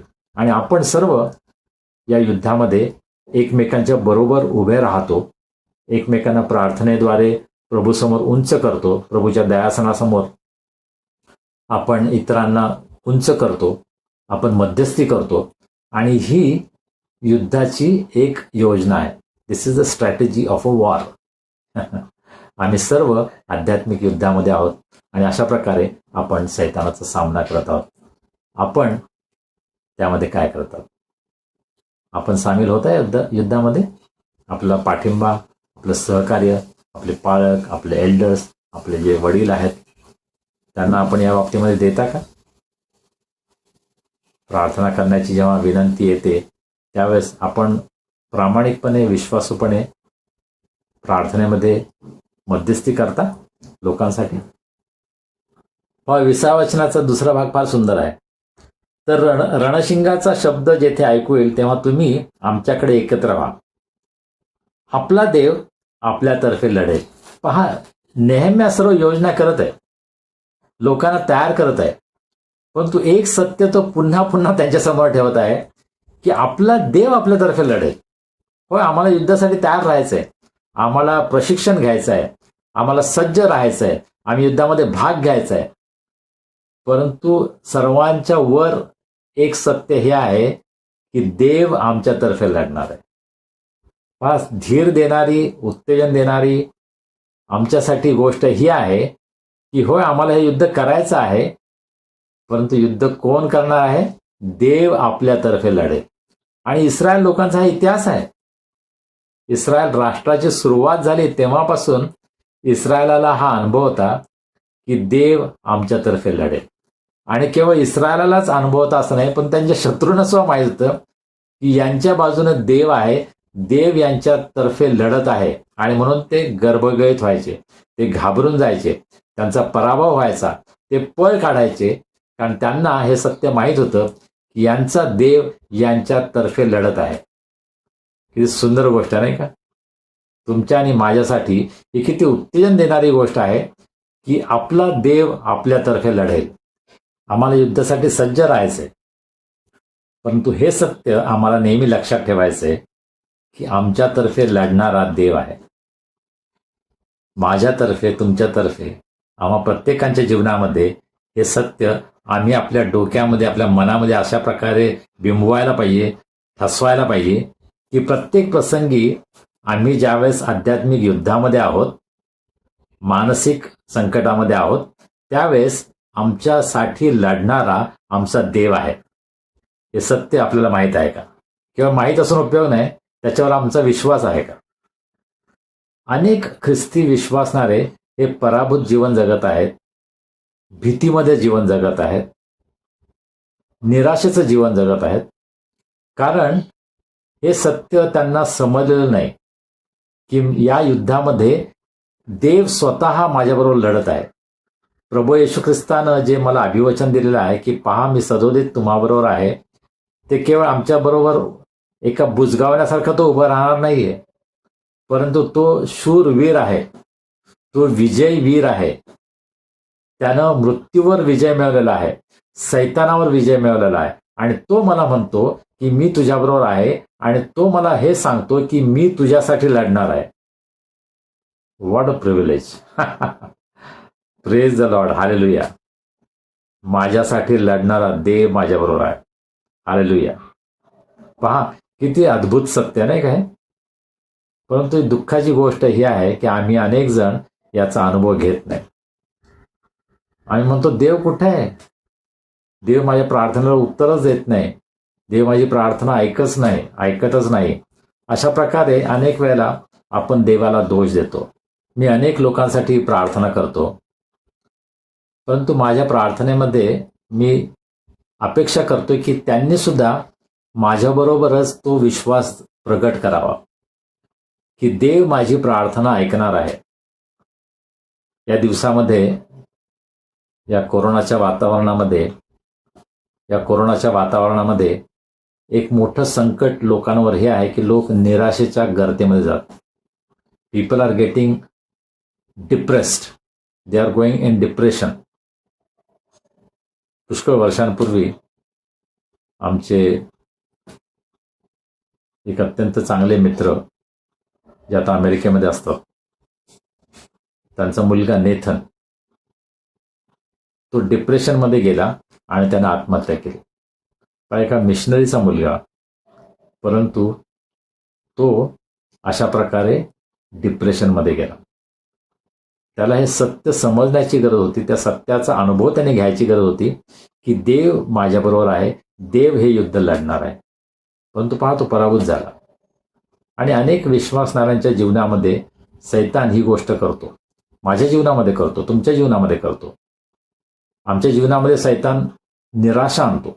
आम्ही इतके निराश होतो की आम्ही जणू काही हा विचारच टाकून देतो की देव माझ्याबरोबर आहे, देव यामध्ये मला मदत करणार आहे, देव हा विजयी आहे, देव माझ्यासाठी हे युद्ध लढणार आहे. आम्ही आर्थिक संकटामध्ये असू, आम्ही मानसिक संकटामध्ये असू, दुःखामध्ये असू, आम्ही वेगवेगळ्या प्रकारच्या अनुभवातून जातो, वेगवेगळ्या प्रकारच्या समस्यांमधून, संकटांमधून, दुःखातून, त्रासातून आम्ही जातो. त्यावेळेस हे सत्य आम्ही केवळ समजून घेणं महत्वाचं नाही की देव माझ्याबरोबर लढणार आहे, माझ्यासाठी लढणार आहे, पण त्याचा अनुभव घेणं महत्वाचं आहे की या करोनाच्या संकटामध्ये देव माझ्याबरोबर आहे आणि तो माझ्याबरोबर लढत आहे, तो माझ्यासाठी लढत आहे. आणि प्रियांनो, आपण प्रभूची स्तुती करूया. जे आम्ही जिवंत आहोत ते आम्ही चांगले आहोत म्हणून नाही, आमच्यामध्ये आम्ही फार विशेष आहोत म्हणून नाही, आम्ही फार स्पेशल लोक आहोत म्हणून नाही, आम्ही फार विश्वासामध्ये खंबीर आहोत म्हणून नाही. सत्य हे आहे की याचा अनुभव आम्ही घेत आहोत की देव माझ्याबरोबर लढेल. प्रभूची स्तुती असो जर आपण याच्यावर विश्वास ठेवता आणि त्याचा अनुभव आपल्या जीवनामध्ये आपण घेत आहात. आज प्रभूची इच्छा ही आहे तुमच्या जीवनामध्ये की हे सत्य तुम्हाला समजावं की ख्रिस्त तुमच्याबरोबर लढत आहे, ख्रिस्त तुमच्यासाठी लढत आहे. त्यानं वधस्तंभावरती युद्ध जिंकलेलं आहे, तो पापावर विजयी झालेला आहे, मृत्यूवर विजयी झालेला आहे, सैतानावर विजयी झालेला आहे. आणि त्याची इच्छा आहे की त्या विजयामध्ये आम्ही पुढे वाटचाल करावी. आमच्या आजूबाजूला अनेक गोष्टी घडत आहेत, आम्हाला निराश करण्यासाठी, आम्हाला दुःखी करण्यासाठी, आम्हाला आमच्या युद्धामधून आम्ही पळ काढावा यासाठी अनेक गोष्टी सैतान करत आहे. परंतु नेहम्या ज्याप्रमाणे म्हटला की देव आपल्यातर्फे लढेल, आणि हे सत्य, याचा अनुभव आपण घेण्याची गरज आहे. आपण काय करता आपल्या जीवनामध्ये? आपण देवाला ही संधी देत आहात की त्यानं तुमच्यातर्फे, तुमच्याद्वारे लढावं, तुमच्यासाठी लढावं, यासाठी तुम्ही त्याला संधी देत आहात का? आणि त्याचा अनुभव आपण घेत आहात का की देव तुमच्यासाठी लढत आहे? होय, तो आमच्यासाठी लढत आहे. त्याचा अनुभव आज तुम्ही घेऊन पहा आणि मग तुम्ही विजयानं आरोळी माराल की मी विजयी आहे ख्रिस्तामध्ये. I am victorious in the lord because of the lord. प्रभू येशू ख्रिस्तामध्ये मी विजयी आहे आणि त्या विजयामध्ये मी पुढे जाणार आहे. मृत्यू मला घाबरू शकत नाही, आजार मला घाबरू शकत नाही, आर्थिक संकट मला घाबरू शकत नाही, कारण येशू ख्रिस्त माझ्याबरोबर आहे आणि तो विजयी ख्रिस्त आहे, तो विजयी वीर आहे. त्याने विजय मिळवलेला आहे आणि त्या विजयामध्ये तुम्हाला आणि मला वाटचाल करण्यासाठी, पुढे जाण्यासाठी तो आम्हाला बोलवत आहे. तयारी आहे तुमची त्या विजयामध्ये त्याच्याबरोबर जाण्याची? पहा, आपल्या योजनेमध्ये आणखीन 2 गोष्टी नेहमी या ठिकाणी करतो. 21 वचन, या प्रकारे आम्ही काम करू लागलो, त्यांच्यातले अर्धे लोक पहाटेपासून तारे दिसू लागत तोपर्यंत भाले घेऊन उभे असत. पहिली गोष्ट, त्यांनी आपल्या कामाचा वेळ वाढवला, त्यांनी अधिक काही तास काम करायचं ठरवलं.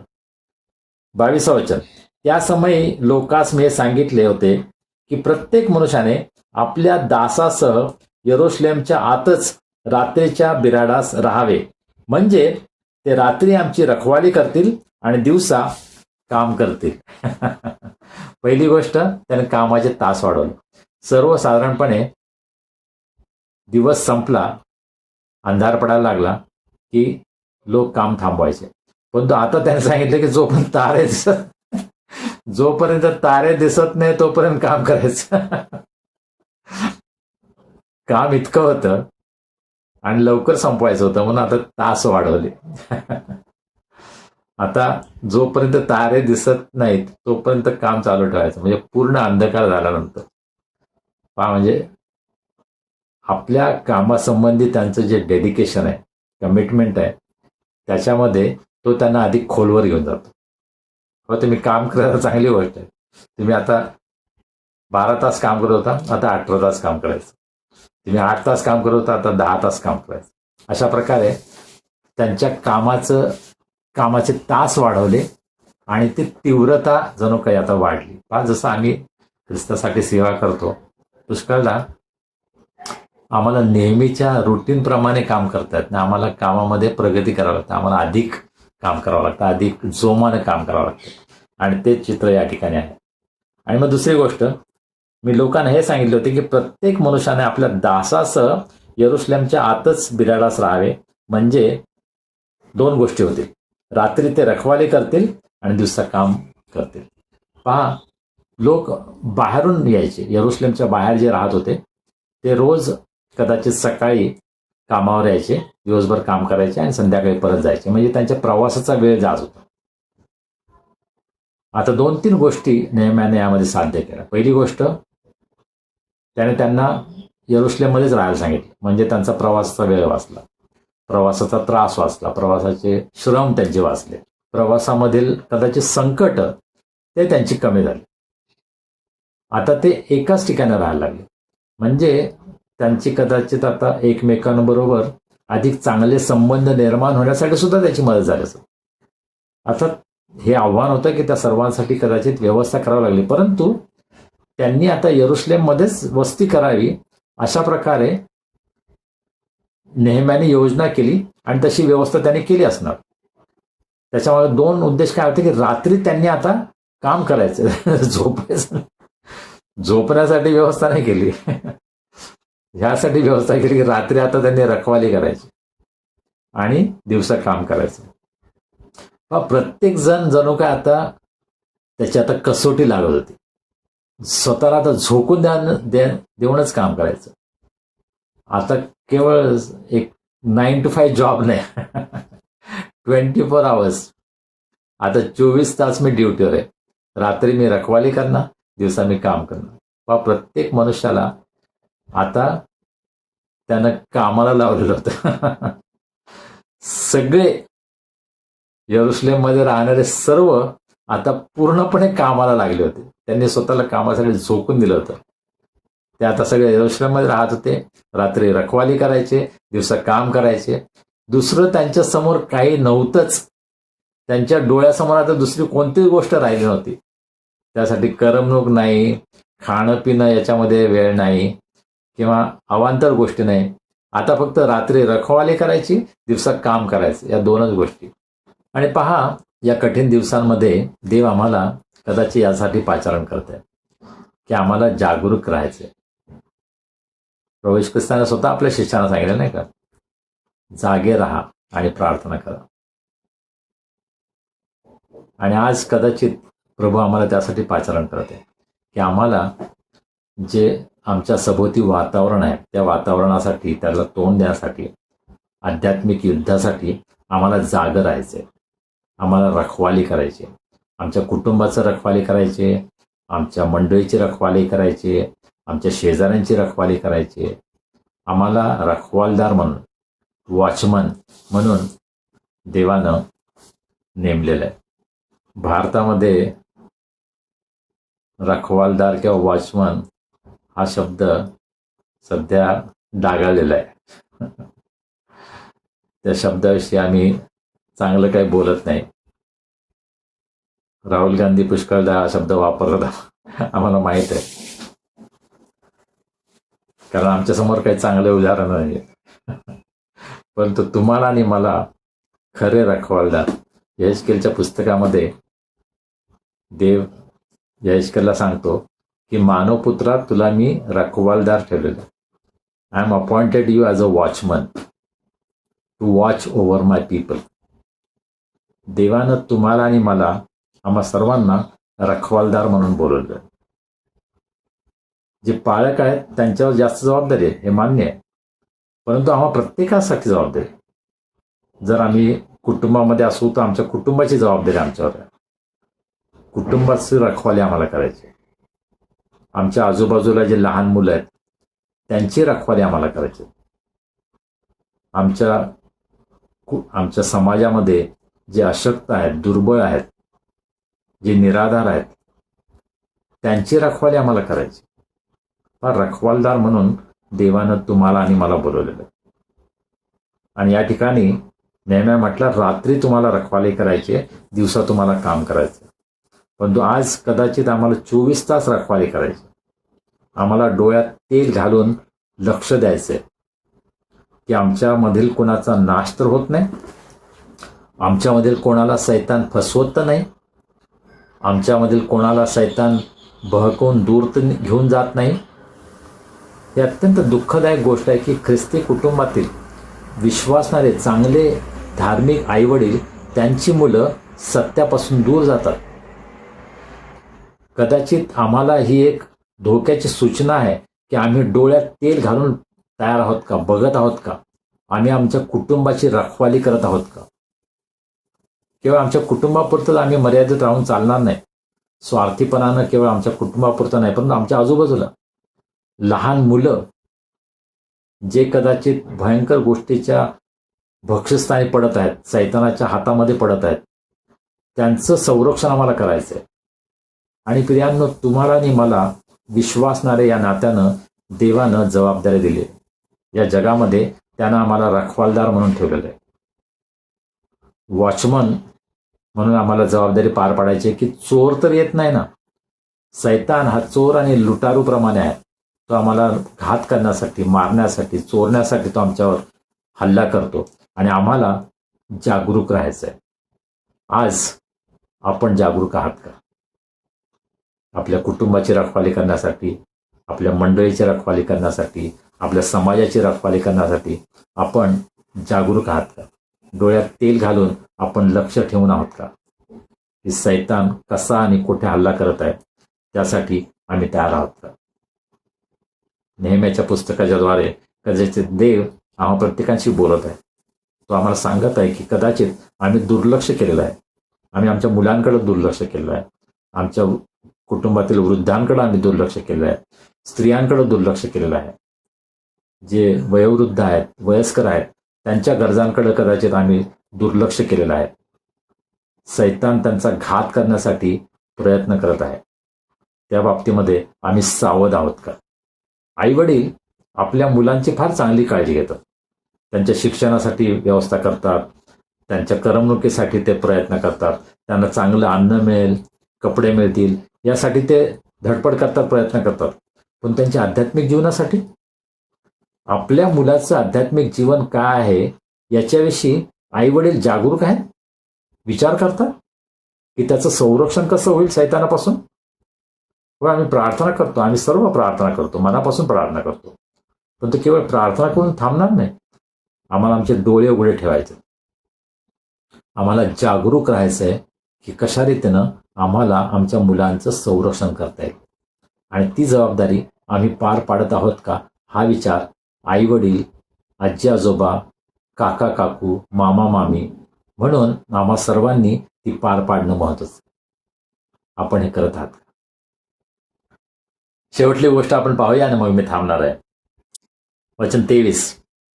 मी आपले कपडे उतरीत नसे, तसेच माझे भाऊबंद, माझे चाकर आणि माझ्या मागून चालणारे गार्दी कोणीही आपले कपडे उतरत नसत. ते सर्व आपापली शस्त्रे हाती घेऊन पाण्याला जात. पहा, नेहम्याचं समर्पण काय आहे, त्याचं डेडिकेशन काय आहे की आपले कपडे बदलण्यासाठी सुद्धा त्याला वेळ नव्हता. पहा, ते वातावरण अशा प्रकारचं गंभीर वातावरण आहे. It is such a volatile situation that he doesn't have time to change his clothes. त्याला त्याची पर्वा नाही. He is not bothered about his clothes.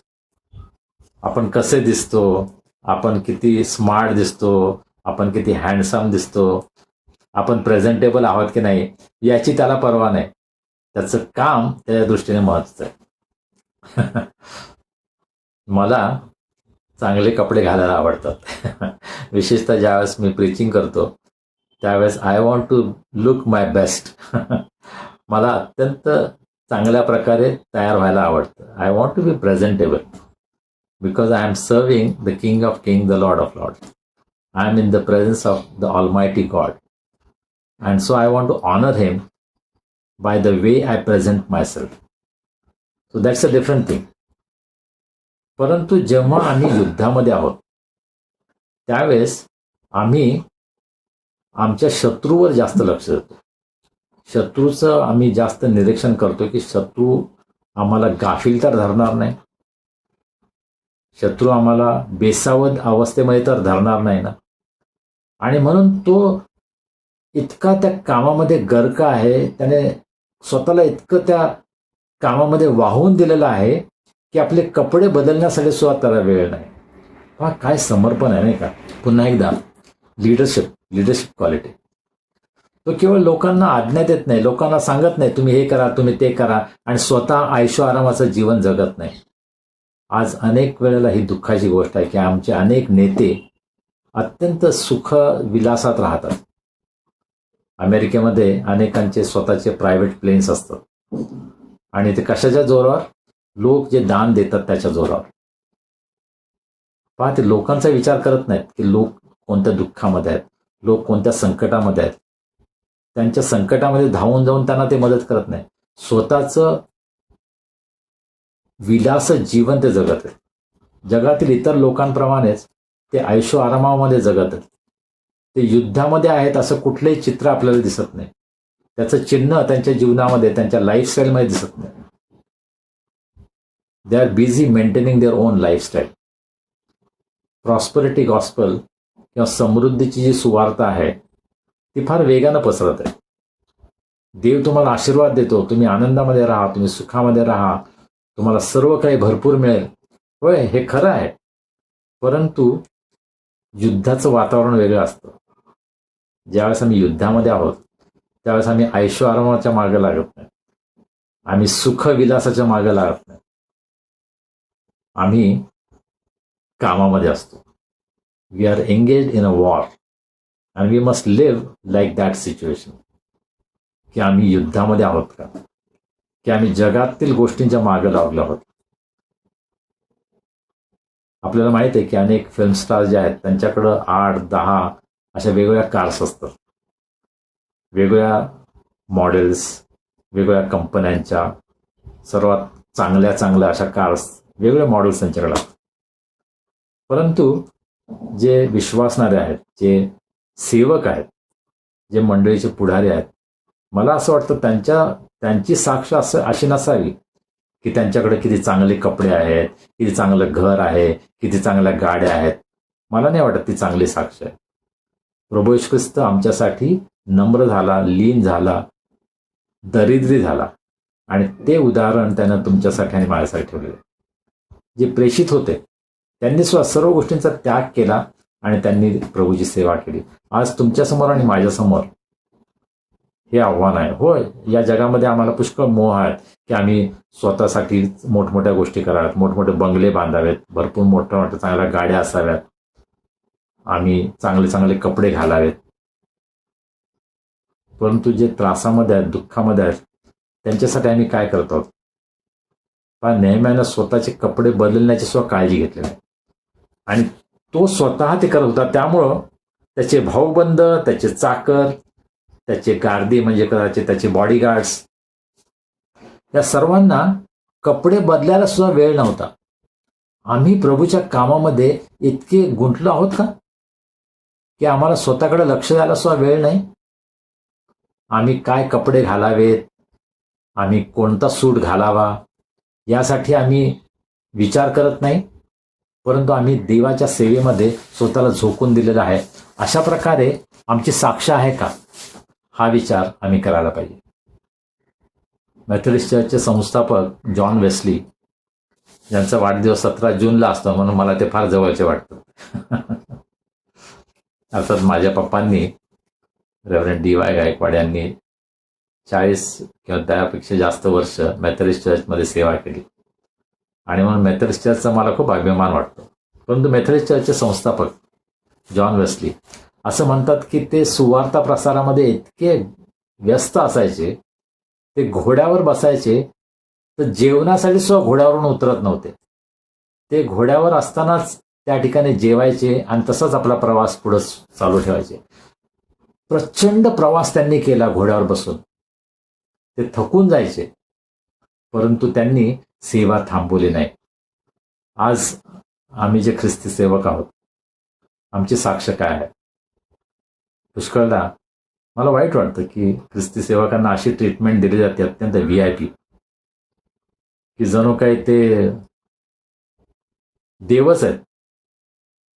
इतकं त्यांच्याकडे लक्ष दिलं जातं की त्यांच्यासाठी 5 स्टार हॉटेलमध्ये व्यवस्था केली जाते, त्यांच्यासाठी AC कार लागते.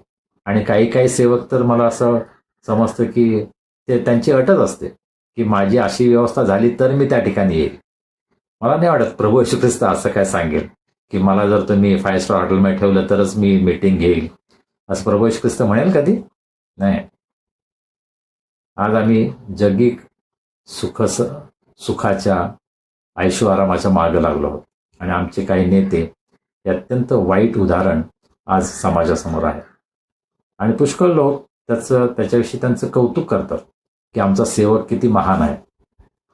खरं म्हणजे या गोष्टी आम्हाला लाज वाटायला पाहिजे की अशा प्रकारच्या ऐशो आरामामध्ये लोकांनी दिलेल्या दानावर जे जीवन जगतात, लोक अत्यंत स्वार्थ त्यागानं प्रभूच्या सेवेसाठी दान देतात आणि त्याचा उपयोग हे स्वतःच्या ऐशो आरामासाठी जर खर्च करत असतील, किमती कपडे खरेदण्यामध्ये, किमती गाड्या खरेदण्यामध्ये, मोठमोठ्या बंगले बांधण्यामध्ये जर सेवेचा पैसा खर्च होत असेल तर मला असं वाटतं ते अत्यंत लज्जास्पद गोष्ट आहे. तुम्ही स्वतः कमवत असाल तर वेगळी गोष्ट आहे. हा तुमचा स्वतःचा बिझनेस आहे, तुम्ही स्वतः बिझनेसवर पैसे उभे करता आणि त्याचा उपयोग स्वतःसाठी करता, तर मी काय बोलणार नाही. परंतु लोक अत्यंत स्वार्थ त्यागानं जेव्हा दान देतात, आपला दशांश देतात, स्वतःला त्रास करून स्वार्थ त्यागानं स्वतःच्या पोटाला चिमटा घेऊन लोक मंडळीमध्ये दान देतात आणि त्या दानाचा उपयोग जर आम्ही ऐशो आरामासाठी करत असू तर आमच्यासाठी ते अत्यंत लज्जास्पद गोष्ट आहे. पण नेहेम्या हा गव्हर्नर होता, त्याला काही गरज नव्हती लोकांमध्ये जाऊन राहण्याची, काम करण्याची. तो आपल्या राजवाड्यामध्ये राहू शकला असता आणि तिथून फक्त त्याने आज्ञा दिली असती, त्याने सूचना केली असती, तुम्ही हे करा, तुम्ही ते करा. नाही, तो त्यांच्यामध्ये राहिला. त्याला कपडे बदलण्यासाठी सुद्धा वेळ नव्हती. आज तुम्हाला आणि मला स्वतःची लाज वाटायला पाहिजे की आम्ही आपल्या कामासाठी, मंडळीच्या सेवेसाठी आम्ही काय त्याग करत आहोत. मी माझ्या प्रभूसाठी आज काय त्याग करत आहे. सर्व प्रकारचा त्रास सहन करण्याची माझी इच्छा आहे का, माझी तयारी आहे का? स्वार्थ त्यागी वृत्तीनं आज मी देवाची सेवा करत आहे का, हा प्रश्न आम्ही प्रत्येकानं स्वतःला विचारण्याची गरज आहे. प्रियजन हो, आपण नेहम्याच्या जीवनामधून काही अत्यंत सुंदर गोष्टी पाहत आहोत आणि माझा विश्वास आहे की प्रभू आमच्याशी बोलत आहे, आम्हाला बोध करत आहे, आम्हाला उत्तेजन देत आहे, आम्हाला मार्गदर्शन करत आहे. आणि माझी इच्छा आहे की आम्हा प्रत्येकानं आपल्या जीवनाचं परीक्षण करावं. मी जो सांगणार आहे तो माझ्या जीवनामध्ये मी याचं पालन करत आहे का, हा प्रश्न मी स्वतःला विचारायला हवा. किंवा इतरांना शिकवण्यासाठी, इतरांना सांगण्यासाठी मी बोलायला नको. माझ्या स्वतःच्या जीवनामध्ये मी याचं पालन करत आहे का. नेहम्यानं अशा प्रकारे सेवा केली, अशा प्रकारे काम केलं की त्याला आपले कपडे बदलायला वेळ नव्हता. आज आम्ही प्रत्येकानं स्वतःचं परीक्षण करण्याची गरज आहे की माझं समर्पण काय आहे, प्रभूच्या सेवेमध्ये माझा सहभाग काय आहे, मी माझा वेळ कसा खर्च करत आहे. सुवार्ता सांगण्यासाठी, वचन सांगण्यासाठी, इतरांना धीर देण्यासाठी, यासाठी मी काही प्रयत्न करत आहे का. मंडळीमध्ये सेवेसाठी जेव्हा आम्हाला बोलावण्यात येतं त्यावेळेस आम्ही अनेक गोष्टी आम्ही अनेक सबबी सांगतो नाही का, की नाही मला हे काम आहे, मला ते काम आहे, मला असं करायचंय, मला तसं करायचंय. आमच्या स्वतःच्या जीवनामध्ये आम्ही इतके गर्क झालो आहोत, इतके व्यस्त झालो आहोत की देवासाठी आमच्याकडे वेळ नाहीये. हो, देव आमच्यासाठी सर्व काही करतो. देव आम्हाला अन्न पुरवतो, वस्त्र देतो, राहण्यासाठी घर देतो, आम्हाला सर्व जे सुख आहेत त्या जगामध्ये ती सर्व सुख समृद्धी देव आम्हाला देतो. पण आम्ही देवासाठी काय करतो, आम्हाला देवासाठी वेळ आहे का. आणि म्हणून मला आज आपल्या सर्वांना आव्हान करायचं आहे की आम्ही प्रभूसाठी आज काय करणार आहोत. या दिवसांमध्ये हा प्रश्न आपण स्वतःला विचारूया की आज मला माझ्या जीवनामध्ये प्रभूसाठी काय करता येईल. मला कोणासाठी प्रार्थना करता येईल, मला कोणाला प्रभूचं वचन देता येईल, मला कोणाला उत्तेजन देता येईल, मला कोणाला मदतीचा हात देता येईल, कोणत्याही माध्यमातून कोणत्याही प्रकारे आज माझं जीवन इतरांसाठी आशीर्वाद होईल यासाठी मी प्रयत्न करेन का? आज या गोष्टीचा आपण विचार करूया. देव आम्हाला आशीर्वाद करू. आपण प्रार्थना करूया. सर्व समर्थ जिवंत प्रभू देवा, मी तुझे उपकार मानतो. आज तुझी भक्ती करण्यासाठी, आराधना करण्यासाठी, स्तुती करण्यासाठी ही सुंदर वेळ तू आम्हाला दिलीस. तू आम्हाला एकत्र आणलंस. तुझ्या वचनाचं मनन करण्यासाठी तू आम्हाला आज सहाय्य केलंस. याबद्दल आम्ही तुझे उपकार मानतो. प्रभू, जे सत्य तू आम्हाला तुझ्या वचनाद्वारे प्रगट केलेलं आहेस, त्या सत्यामध्ये चालण्यासाठी तू आम्हा प्रत्येकांचं सहाय्य कर. जे सत्य आम्ही ऐकतो त्याचं पालन करण्यासाठी प्रभू आम्हा प्रत्येकांना तुझी कृपा तू पुरव. आज आम्हाला तू सुरक्षित ठेवला आहेस, आनंदी ठेवला आहेस, निरोगी ठेवला आहेस. याबद्दल आम्ही तुझे उपकार मानतो. आणि प्रभू, आम्ही कोणतीही गोष्ट गृहीत धरू नये, परंतु आम्ही नेहमीप्रमाणे स्वतःला तुझ्या सेवेमध्ये झोकून द्यावं. तुझ्या कार्यामध्ये प्रभू आम्ही मागे पुढे पाहू नये. आम्ही स्वार्थत्याग करावा आणि तुझ्या कार्यामध्ये आम्ही सहभागी व्हावं. मनोभावे आम्ही तुझी सेवा करावी. यासाठी आम्हा सर्वांचं सहाय्य कर. हा येणारा आठवडा प्रत्येकाच्या जीवनामध्ये तू आशीर्वादाचा कर, अशी आम्ही तुला विनंती करतो. प्रभू, आज आमच्यामध्ये कोणी आजारी असेल त्यांना तू स्पर्श कर, आरोग्य दे. जर आम्ही निराशेमध्ये असू तर त्या निराशेमधून तू आम्हाला बाहेर काढ. आमचं दुःख निवारण कर, आमच्या अडचणी निवारण कर, आमच्यावरील संकट तू दूर कर. तुझ्यामध्ये सदैव आनंदी विजयी जीवन जगण्यासाठी आम्हा प्रत्येकांना तू सहाय्य कर. ज्यांचे वाढदिवस, लग्नाचे वाढदिवस, विशेष प्रसंग जे सेलिब्रेट करत आहेत त्या सर्वांची आम्ही आठवण करतो. त्यांना तू आशीर्वाद कर, त्यांना तू दीर्घायू कर, निरोगी ठेव. तुझे सर्व आशीर्वाद त्यांच्या जीवनामध्ये त्यांना अनुभवास येऊ दे आणि ते आशीर्वाद त्यांनी इतरांना वाटावेत. यासाठी प्रभू सर्वांचं तू सहाय्य कर. प्रभू, येणाऱ्या आठवड्यामध्ये तू आमच्याबरोबर राहा. आम्हाला सर्वांना सुरक्षित ठेव आणि तुझ्या सेवेमध्ये प्रत्येकांचा उपयोग तू करून घे. आम्ही सर्व प्रभू स्वतःला तुझ्या हातामध्ये सोपवतो. आमच्यामध्ये जे तुझी सेवा करत आहेत, जे डॉक्टर्स, नर्सेस, मेडिकल स्टाफ आहेत, पोलीस आणि इतर डिपार्टमेंटचे जे लोक, शेतकरी जे आमच्यासाठी कष्ट घेतात, आमच्यासाठी धान्य उगवतात, प्रभू, जे वेगवेगळे लोक आमच्यासाठी कष्ट घेत आहेत त्या सर्वांची आम्ही आठवण करतो. त्यांना तू आशीर्वाद कर, त्यांची प्रत्येक गरज पूर्ण कर, प्रत्येकांचं संरक्षण कर. आणि प्रभू, तुझी सेवा प्रत्येकाकडून व्हावी असा अनुग्रह तू कर. आम्ही सर्वजण प्रभू स्वतःला तुझ्या हातामध्ये सोपवतो. तो आमचा ताबा घे, तो आम्हाला चालव. तारणारा प्रभू येशू ख्रिस्त याच्या नावाने आम्ही प्रार्थना करतो, म्हणतोय आमेन. प्रभूची प्रार्थना करूया. हे आमच्या स्वर्गातील बापा, तुझे नाम पवित्र मानले जाओ, तुझे राज्य येवो, जसे स्वर्गात तसे पृथ्वीवरही तुझ्या इच्छेप्रमाणे हो. आमची रोजची भाकर आज आम्हास दे. जशी आम्ही आपल्या अपराधांची क्षमा करतो तशी तू आम्हाला आमच्या अपराधांची क्षमा कर. आणि आम्हास परीक्षेत आणू नकोस, तर आम्हास वाईटापासून सोडवू. कारण की राज्य, सामर्थ्य आणि गौरव ही सर्व काळ तुझीच आहेत. आमेन. आणि आता देव बापाची प्रीती, प्रभू येशू ख्रिस्ताची कृपा, पवित्र आत्म्याची सहभागिता, शांती, आनंद आणि आरोग्य आम्हा सर्वांसह, आमच्या कुटुंबाबरोबर, देवावर प्रीती करणाऱ्या देवाच्या प्रत्येक लेकराबरोबर आता आणि सदा सर्व काळ असो. आमेन. सुवंद्य देवा परात्पर, स्तवा हो त्याला खाली वर, तो बाप पुत्र आत्मा जा, त्रेक्याला द्या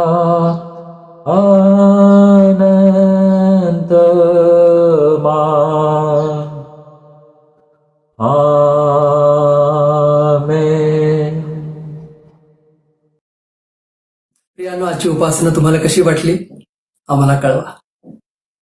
तुमचे अभिप्राय आमचा उत्साह वाढवतात. तुमच्या अभिप्रायामुळे आम्हाला देवाची सेवा करण्यासाठी उत्तेजन मिळतं आणि म्हणून आम्ही तुमच्या अभिप्रायांची वाट बघत असतो. तुमच्यापैकी आम्हाला अनेक जण कळवतात की संदेशामधून प्रभू तुम्हाला कसा आशीर्वादित करत आहे आणि आम्हाला हेच हवं आहे की प्रभूची स्तुती व्हावी, प्रभूच्या सानिध्यामध्ये आम्ही अधिक वाढावं. प्रियांनो, तुमच्यापैकी अनेक जण या सेवेसाठी आम्हाला दान पाठवतात. अर्थात ते केवळ ह्या सेवेसाठीच वापरलं जातं असं नाही, परंतु जे गरजू आहेत त्यांच्यापर्यंत पोहोचण्यासाठी या दानाचा उपयोग होतो. खरं तर देवाचं वचन सांगतं की आपल्या एका हाताचं दुसऱ्या हाताला कळू नये आणि म्हणून आम्ही शक्यतो प्रयत्न करतो की कोणाची नावं पब्लिश करत नाही. त्याबद्दल कृपा करून राग मानू नये. तुमच्या दानांचा आम्हाला ह्या सेवेसाठी निश्चितच उपयोग होतो. परंतु मला एक सांगू द्या, तुम्ही तुमचा दशांश तुमच्या स्थानिक मंडळीला द्यायचा आहे आणि या उपर जर काही विशेष दान देण्याची तुमची इच्छा असेल तर ते तुम्ही निश्चित आम्हाला देऊ शकता. प्रभू ही सेवा आशीर्वादित करतच आहे. अनेकांना त्यामधून आशीर्वाद मिळतोय आणि त्याबद्दल प्रभूची स्तुती असो. चला तर प्रियांनो, आता पुढच्या रविवारी भेटूया. तोपर्यंत शालोम.